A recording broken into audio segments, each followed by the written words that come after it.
लपेटकर अपने अब्बा हुजूर को तोहफे की शक्ल में भेज दिया।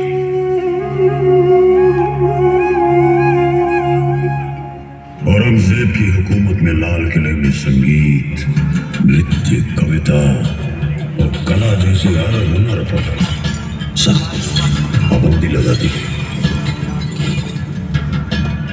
इस हुकूमत के अंत के साथ ही पूरी मुगलिया हुकूमत की पकड़ हिंदुस्तान पर कमजोर होती गई। दक्षिण में मराठे, पंजाब में सिख, असम में अहोम और न जाने कितनी जगहों पर अलग अलग बाज ताकतें खड़ी होने लगी। सबकी नजर अब मुगलिया हुकूमत के शाही तख्त पर थी। जहां एक तरफ खतरा फिर दिल्ली की सरहदों पे दस्तक देने लगा था, वहीं दूसरी तरफ सल्तनत पर राज कर रहे मोहम्मद शाह रंगीला ने उसे पूरी तरह अय्याशी में डुबो दिया था।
फारस से एक ऐसा तानाशाह आया जिसने लाल किले की शान को पल भर में मिट्टी में मिला दिया। वो तानाशाह था नादिर। उसने दिल्ली की इज्जत को तार तार कर देने के बाद रंगीला को अपना बंदी बना लिया। मैं हूं नादिर शाह अफसार। लोग कहते हैं मुझे नादिर कुली बेग, फारस की तलवार। दिल्ली को मैंने दिल से लूटा है। अब तो बस एक ही तमन्ना है, ये तख्ते ताऊस। ऐ तख्ते ताऊस, आज और अभी से ये तख्ते ताऊस हुआ हमारा, नादिर शाह अफसार का।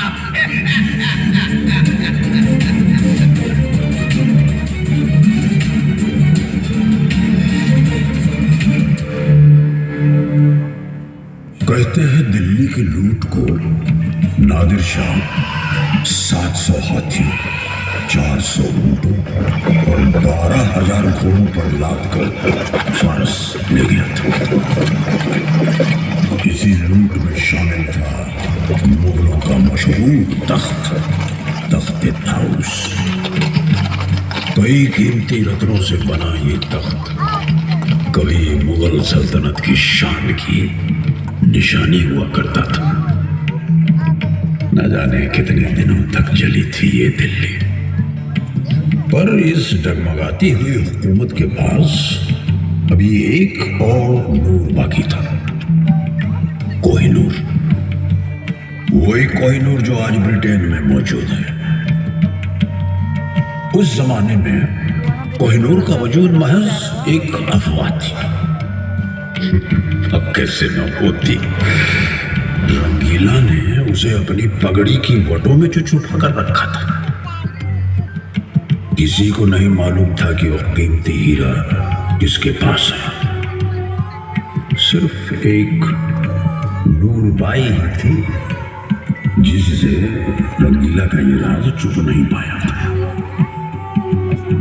बदकिस्मती से नूरबाई का रंगीला के अलावा एक और यार था, नादिर शाह। और उसने ये राज नादिर को बता दिया। अब नादिर की नजर कोहिनूर पर थी।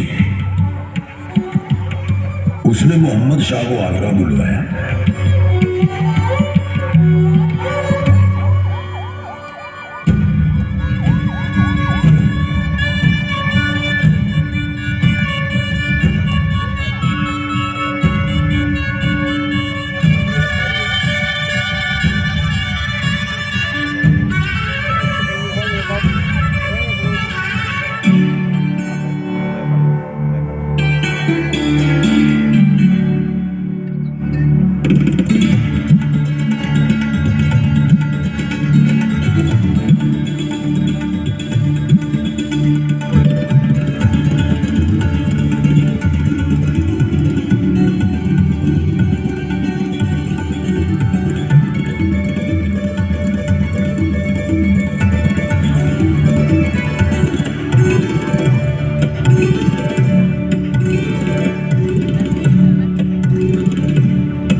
बदलने के रिवाज के बहाने कीरे को हासिल कर लिया।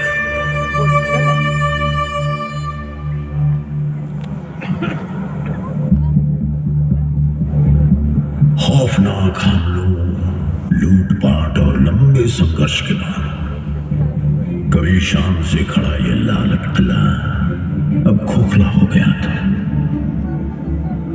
18वीं सदी में मुगल बिखरने लगे थे और सल्तनत कमजोर पड़ती जा रही थी। और अब अफगान के बादशाह अहमद शाह अब्दाली ने भी लगातार हिंदुस्तान पर कई खौफनाक हमले किए और आखिरकार सन 1757 में वो दिल्ली की सरहदों तक पहुंच गए। उस वक्त राज कर रहा मुगल बादशाह आलमगीर बस नजीब के हाथों की एक कठपुतली बनकर रह गया और ताकतवर बनने की चाह में उसने आलमगीर कुनबे का कत्ल कर दिया। वो कहाँ जानता था कि उसकी इस हरकत का जवाब मुगल मराठों के साथ मिलकर देंगे। मदद के लिए आई मराठों की विशाल और शक्तिशाली फौज ने किले को बाहर से घेर लिया।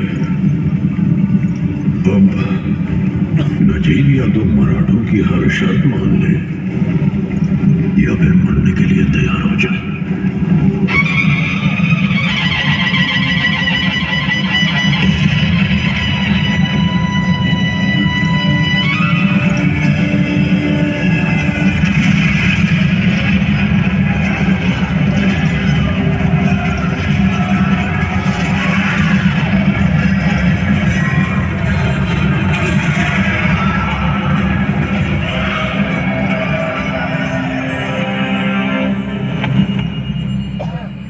लगता है बारूद के गोलों की बरसात अब रुक गई है। शायद नजीब ने मराठों की सभी शर्तें मंजूर कर ली। मराठों ने आलमगीर को तख्त पर बैठा तो दिया, लेकिन दिल्ली में अब पेशवा का ही राज था और लाल किला मराठों का हो चुका था।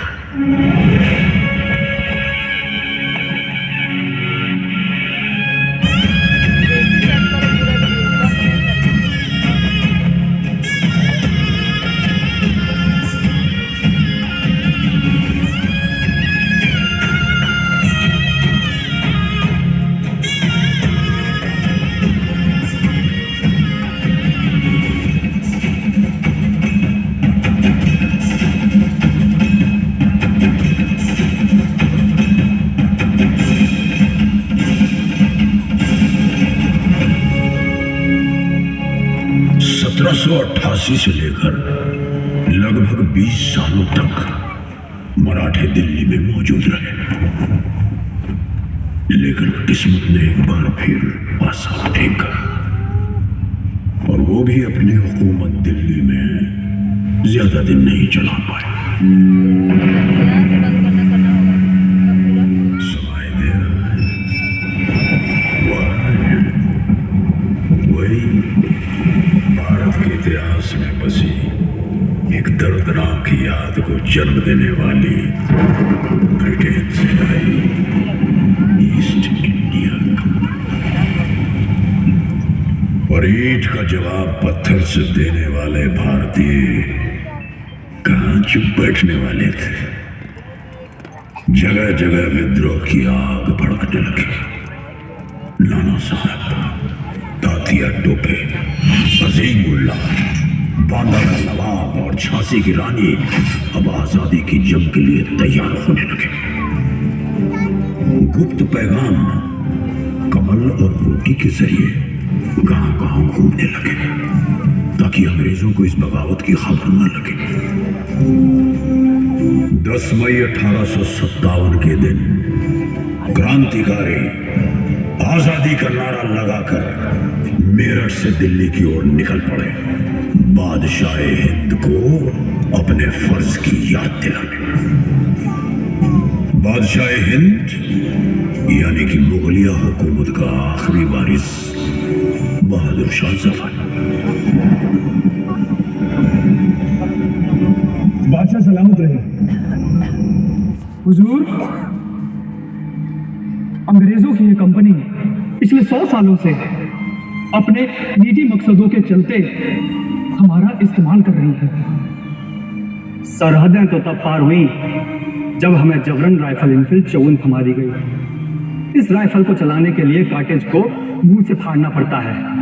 कार्टेज को दांत से फाड़ने का मतलब गाय और सुअर की चर्बी को अपने मुंह से लगाना। और अब बगावत तो होकर रहेगी। आज से हर दिन तक हमारा नाम और हिमायत दोनों हिंदुस्तान के साथ रहेगा। हम सब एक होकर अपनी जमीन की आजादी के लिए जंग लड़ेंगे। लाल किले से दी गई 21 तोपों की इस सलामी से पूरा शहर जागा। सदियों बाद शाही तख्त को अपनी खोई हुई इज्जत वापस मिली और पूरा देश दुश्मन का सामना करने के लिए एक होकर खड़ा हुआ। आजादी की ये जंग बख्त खान की अगुवाई में लड़ी जा रही थी, जिसे खुद बादशाह ने चुना था। हिंदुस्तानी फतेह के बहुत करीब थे जब बख्त खान ने बादशाह से अपनी अगुवाई में एक आखिरी जंग लड़ने की दरख्वास्त की। बादशाह ने बख्त खान की बात मान तो ली, लेकिन उन्हें क्या मालूम था कि उनके महल में ही अंग्रेजों के वफादार खबरी छुपे बैठे हैं। कोई और नहीं बल्कि उनके अपने परिवार के सदस्य। बदकिस्मती से वो गद्दारों के बहकालों में आ गए और उन्होंने जंग में अपने फर्ज को त्याग दिया। फिर घुस पड़े अंग्रेज लाल किले के अंदर। सैनिकों का जोश टूट गया और वो बिखरने लगे। शाही परिवार हुमायूं के मकबरे में जा छुपा। उन्हीं के बीच छुपे हुए गद्दारों ने बादशाह से आत्मसमर्पण करवा दिया और अंग्रेज अंग्रेजों ने मौका मिलते ही लाल किले पर कब्जा कर लिया। दिल्ली में लूट के नजारे थे और अंग्रेज अफसर हॉटसन को अपने कातिलाना इरादों को अंजाम देने का मौका मिल गया था। Major William Hodson, East India Company ने उसे इस बगावत को रोकने और राजद्रोहियों के मन में डर पैदा करने के लिए खास ब्रिटेन से बुलवाया। This is Brevet Major Hodgson, and I never let my men take any prisoners, but shoot them at once. Fire!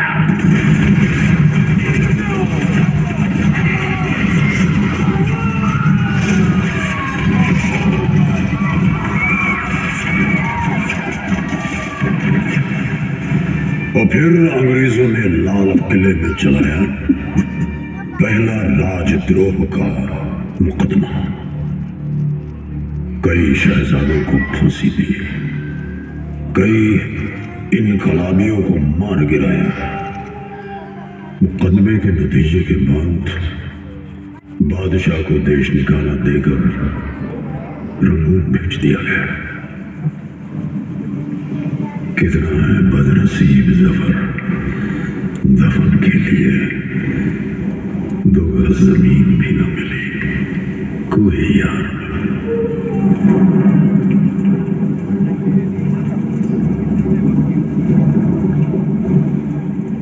अब लाल किले पर अंग्रेजों का कब्जा था।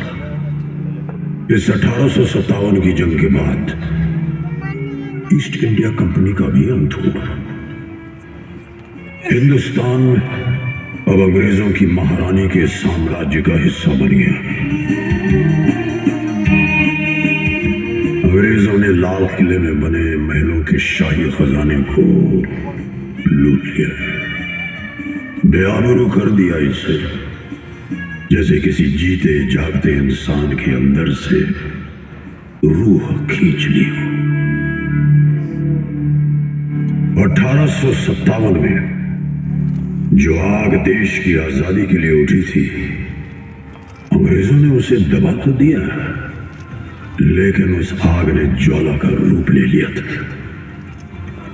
देश को अंग्रेजों से आजाद कराने के लिए वतन परस्ती की अलग अलग आवाजें उठी। मुल्क में इनकलाब को एक नई दिशा मिली। 1911 में अंग्रेजों ने दिल्ली को अपनी राजधानी बनाया तो लाल किले की अहमियत और उभरी। एक बार फिर वो हिंदुस्तान का प्रतीक बन गया। अब हिंदुस्तानी जानते थे कि अंग्रेजी हुकूमत को हटाना है तो लाल किले पर भारत का झंडा फहराना होगा। 1941 में हिंदुस्तानियों ने आजादी की तरफ एक और कदम बढ़ाया और आजाद हिंद फौज का जन्म हुआ। हिंदुस्तान की अपनी फौज। इस आंदोलन की शुरुआत की Subhash Chandra Bose. We have undoubtedly traveled a long way towards the goal of Swaraj, but complete independence has yet to be won.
सिपाहियों में से लगभग 23,000 शहीद हो गए।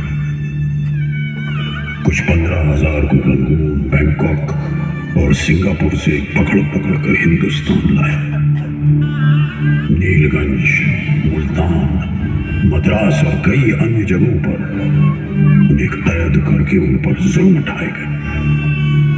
कितनों को तो राजद्रोही करार देकर फांसी के फंदों पर चढ़ा दिया।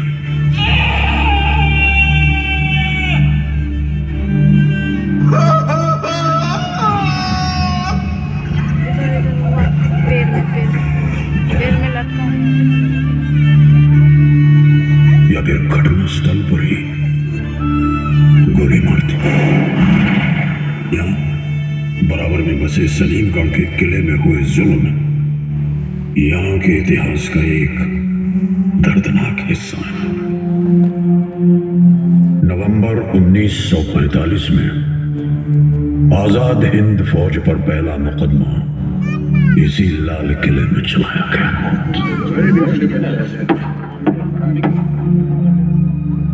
अंग्रेजों से हिंदुस्तानियों की ये एकता बर्दाश्त नहीं हो रही थी। देश के टुकड़े करने के लिए उन्होंने एक और दांव खेला। मुकदमे के लिए 3 अलग अलग धर्म यानी हिंदू, मुसलमान और सिख से एक सदस्य चुना। लेकिन असर इसका उल्टा, लोगों का संकल्प अब और भी मजबूत हो गया।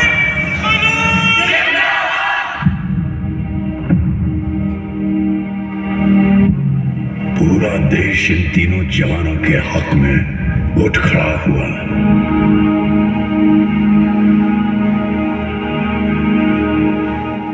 लाल किले से आई आवाज, सैगल, ढिल्लों, शाहनवाज।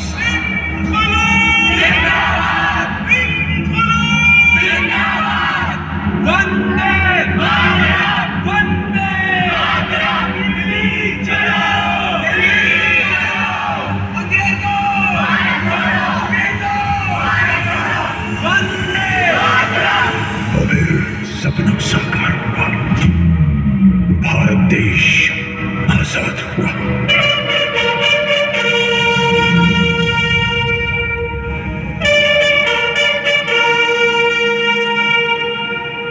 आजादी का तिरंगा बड़ी शान से लहराया गया इस किले पर, इस लाल किले पर।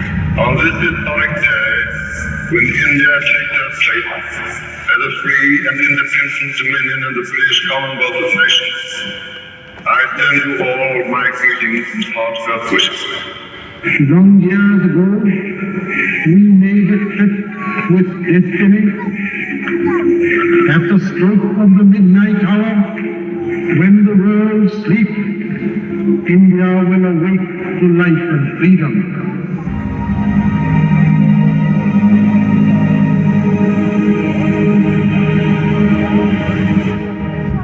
इस अमृत काल में एक एक दिन, समय का प्रत्येक क्षण, जीवन का प्रत्येक कण मातृभूमि के लिए जीना। तभी 75 साल तक देश को यहां तक पहुंचाने में जिन जिन लोगों ने योगदान किया, उनका पुण्य स्मरण हमें काम आएगा। जय हिंद।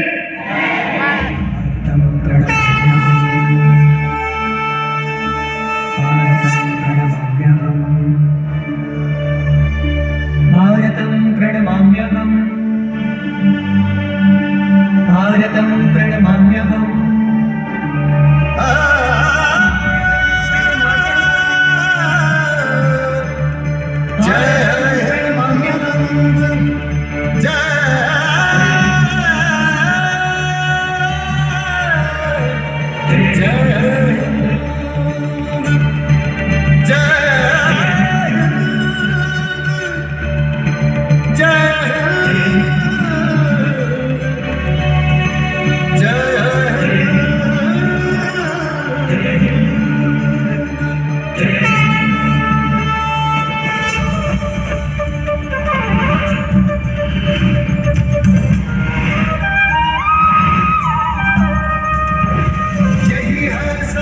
मेरा अलबेला है।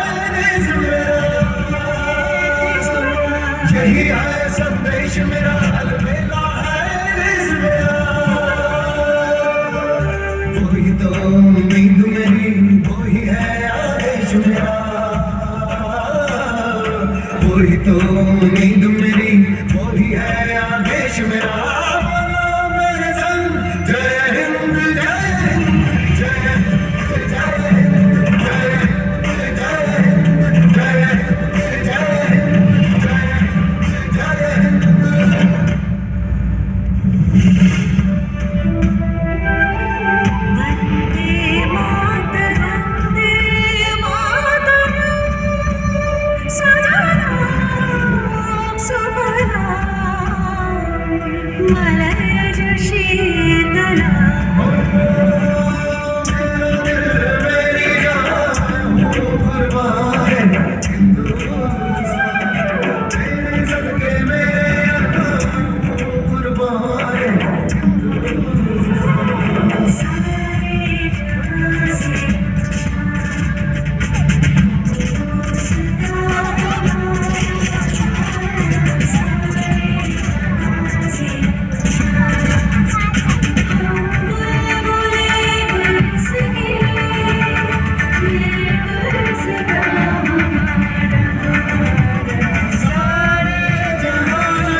जनगण मन अधिनायक जय हे भारत